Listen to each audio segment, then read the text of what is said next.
With the rise in Guillain-Barré Syndrome or GBS cases in not just Pune but Maharashtra, Andhra Pradesh, Assam, Rajasthan and Kerala, the condition has become a topic of increasing focus and concern in recent times. We are about to discuss everything you need to know, right from symptoms, early detection to treatment options, recovery and so much more. Joining me today to guide us through this session is Dr. Ritesh Shah, MD, physician practicing in South Bombay. Doctor, thank you so much for taking the time to join us today. I want to start by asking, what exactly is GBS and how does it affect the body? So basically it is a progressive muscle weakness where body's immune system attacks their peripheral nervous system. Okay. So basically it is something that attacks the nervous system is what you're saying, right? So their myelin sheath gets disturbed by the attack of the nervous system. Okay. And what causes this? We often hear that there is a connection to infections. How did that come about? So you rightly heard. So a lot of cases we have seen, and that is basically predisposed because of infection. There is a case patient have sore throat or they have a diarrhea. So usually they have 3 to 4 weeks prior history of having severe sore throat or diarrhea. So there are various viruses which are linked to this kind of disease. What are some early signs and symptoms that one can, start to see on the onset of this syndrome? Most likely what we see is a weakness. They will have a lower limb weakness which is gradually progressive. Right. So patients have weakness, they will have difficulty in walking, they will feel overall fatigue, tired. And sometimes patients can have autonomic dysfunction also. I had an interesting case recently where patient had a very high blood pressure. So BP was quite high, 180/100. And then we found that autonomic dysfunction, that the shoot up in the blood pressure was because of this patient having GBS. Okay. So have you come across someone who has the syndrome? So yes, recently I had 2 patients last month who had GBS. Okay. So one of the patients which I told had come to my clinic, he had imbalance while walking and he had very high blood pressure. So first thing we thought of stroke because he had a very high blood pressure, whether maybe brain hemorrhage. But when we got him to the hospital, we investigated him and we found that he had a GBS with autonomic dysfunction. Okay. So just getting back to that, is this syndrome something that can affect people of all age groups, or are there certain age groups that are more prone to this?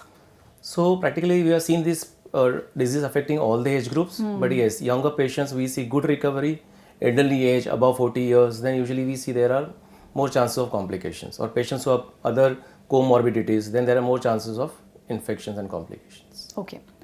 Now, if someone suspects that they have GBS, what are the first steps that you would suggest that they do? The first steps. So first message what I want to give everyone, don't get scared. This is very rare disease, not we see very commonly in our practice.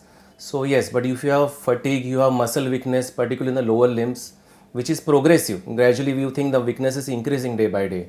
Definitely go and see the doctor, ask them to examine. But I get a lot of patients, they are scared. So a lot of other reasons also for lower limb weakness, not just GBS. So don't get scared about this disease. GBS, since it has a wide range of symptoms, is this something that can be misdiagnosed with something else? Yes, you rightly said. So there are a lot of patients we see with a low potassium. Some patients will get them low potassium. They can have hypokalemic periodic paralysis, we say. Right. Because of the drop in potassium, they get weakness and lower limb weakness and gradually progressive weakness. Or sometimes patients have some myelopathy or some nerve compression. That time also they can have lower limb weakness. So they have a lot of differential for these conditions. What are the most common ones that you have seen? So commonly what I have seen is a low potassium. Patient having low potassium and weakness, which and after correction potassium, patient was absolutely able to walk freely. So what are the diagnostic tests that we use to confirm GBS? So most important is clinical diagnosis. So whenever you have such patient, always have a strong clinical suspicion. Clinical sign, what we say, the reflexes are absent. When we do neurological examination in our patient, we say their lower limb reflexes are completely absent. So reflexes are absent, which favors in the presence of GBS. Also, they will not have any bladder complaints like urine problem or stool problem. That is also then again favoring diagnosis of GBS. Confirmation test, we hospitalize them, we do nerve conduction study and we do CSF study, which is a spinal fluid study. These 2 tests helps to confirm the diagnosis of GBS. What are the main treatment options that we have in India for GBS? So there are various GBS variant also we see.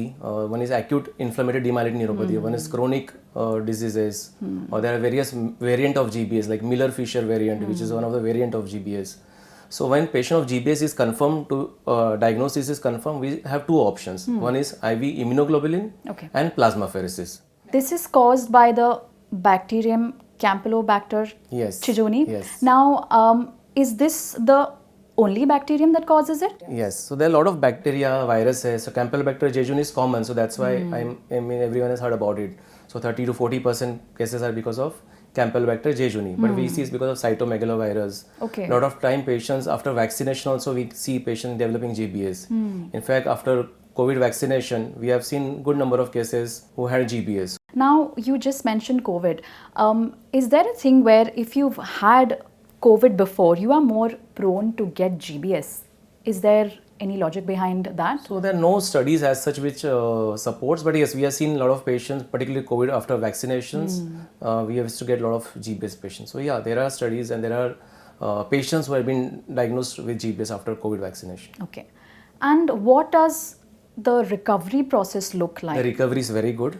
It depends upon the time the patient presents to you in the hospital and rate of recovery or the extent of recovery will be different. Yeah. So patient present to you in the right stage, and when we start with IV immunoglobulin or plasmapheresis, the recovery is very good. Most of the patients, they do recover, but long term they require good physiotherapy, rehabilitation that is required. What are some ways that you would suggest how people can prevent GBS? So good hygiene, most important. So because we are seeing that patients get this viral infection or bacterial infection and then they get GBS.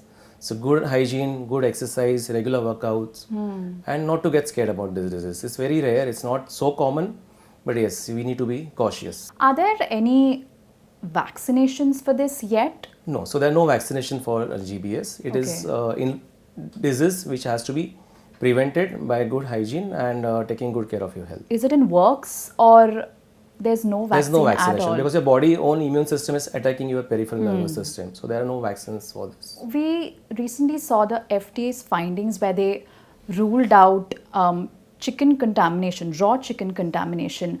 Can you tell me what brought the possible link between raw chicken contamination and this in the first place?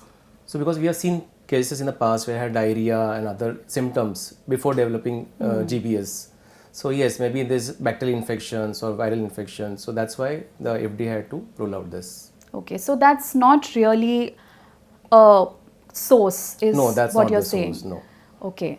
But why did people think that that was the source then for Because quite a bit of time? they had this gastroenteritis and diarrhea and more after eating food. So symptoms and then they developed this GBS. So that's why they got a little scared about that. What are some common myths that you have heard about GBS that you would like to debunk today?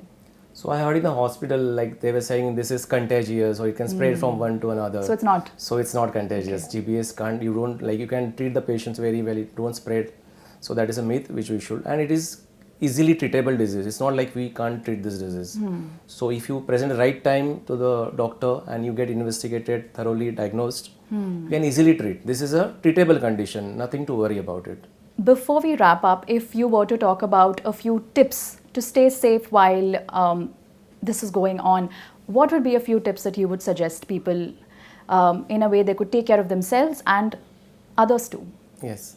So I really like to tell everyone not to get scared. This is not a very common disease because I see a lot of patients coming to my clinic and asking me about GBS and they have weakness and they get scared about GBS. It is not a severe disease and it can be easily treated. So if you have symptoms, progressive weakness of the lower limb, and then you definitely go see the doctor, get it examined, and we can easily treat this. So not to worry.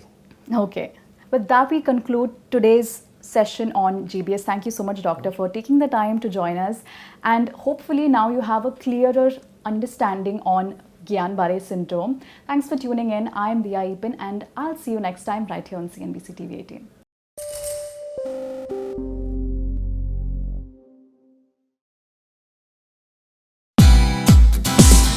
Hey, thank you for watching this on CNBC-TV18. Hope you liked it. For more such interesting news and updates, follow CNBC-TV18 on all the social media platforms.